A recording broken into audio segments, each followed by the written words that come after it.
Welcome back to Security Architect Playbook. I'm Sabah. In this session, we are assessing a multi-cloud or multi-subscription cloud architecture. This is not about organizing your resources neatly, right? So this is all about controlling your blast radius. So security architects treat accounts as isolation boundaries. If one environment fails, architecture decides whether the incident stays local or becomes completely enterprise wide. So today we'll walk through the architecture exactly the way a security architect evaluates it.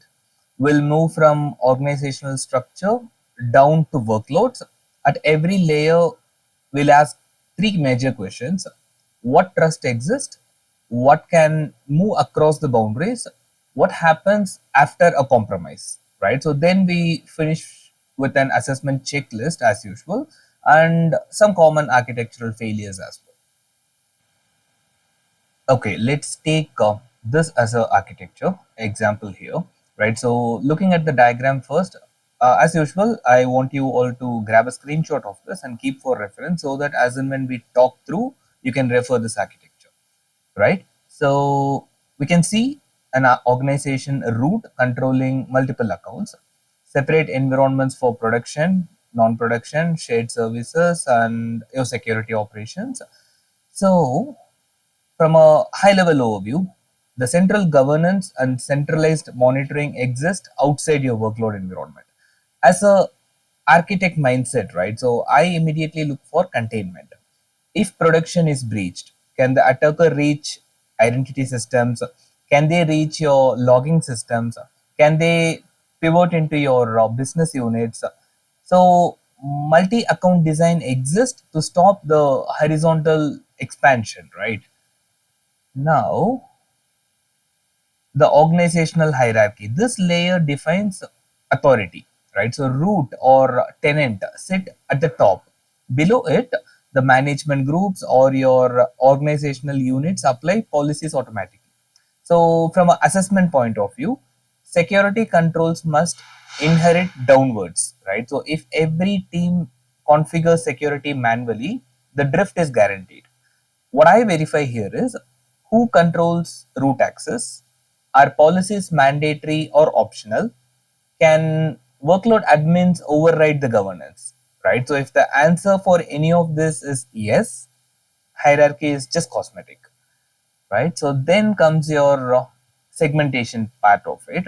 Now we evaluate why accounts were separated altogether, right? So good segmentation isolates risk domains. So production versus development, your sandbox experimentation, your regulated workloads, business unit separations, right? So if there are multiple business units, all these things need to be separated. So again, as a security architect, what I ask is segmentation aligned to the risk exposure? A common mistake is environment mixing for convenience, right?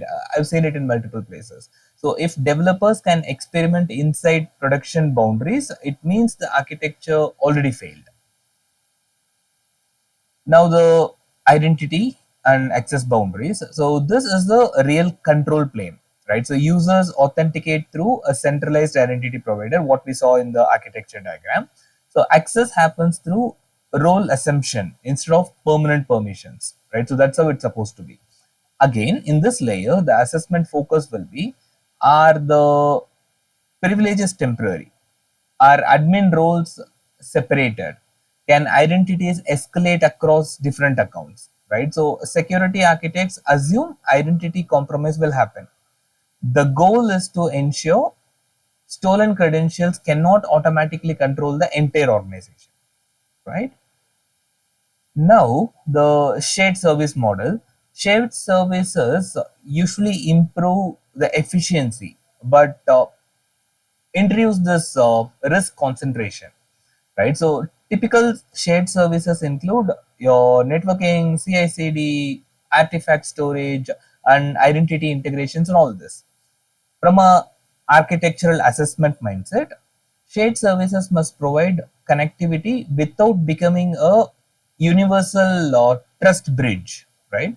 So if compromise of a CI/CD or a networking account grants production access, means the segmentation collapses, right?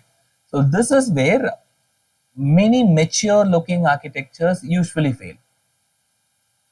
Now, the network topology, now we follow the traffic. Okay, so hub and spoke routing usually exists through a central network account.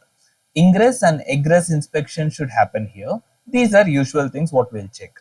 So as a security architect, the questions are supposed to be, can workloads communicate directly across accounts? Is traffic forced through inspection? Are private endpoints controlled? Right? So these becomes important. I literally trace attacker movement path here, right, by asking all these things. So networking either enforces isolation or silently removes it. Okay, this layer applies the preventive governance part of it. So organization policies enforce encryption, restrict the risky services, and block your insecure configurations as well. The assessment focus here is supposed to be, are the guardrails preventive or only sending alerts, right? So if teams can disable controls locally, governance is advisory, it's not architectural, right? And automation and the policy enforcement reduces human dependency or not. So we'll end up checking all these things. Next comes your logging and telemetry. So this is one of the most critical design decisions.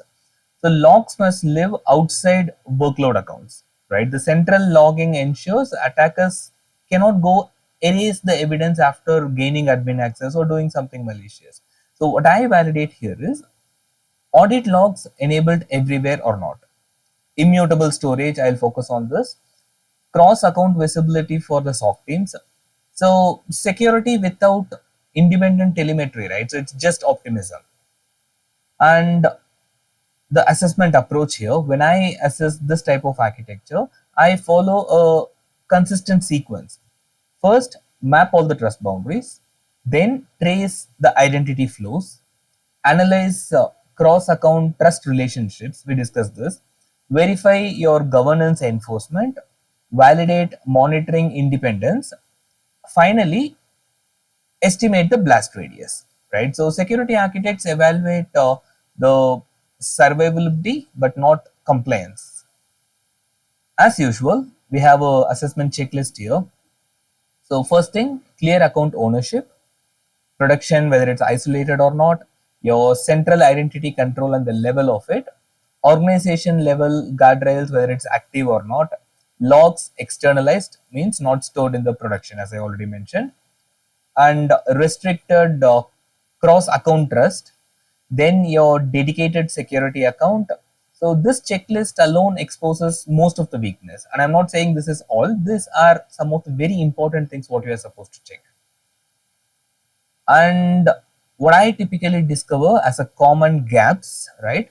Everything inside one large subscription, right? And excessive administrative roles, security tooling deployed inside your workload accounts itself, then your weak role trust policies, manual governance, I've seen this multiple times, then your shared credentials.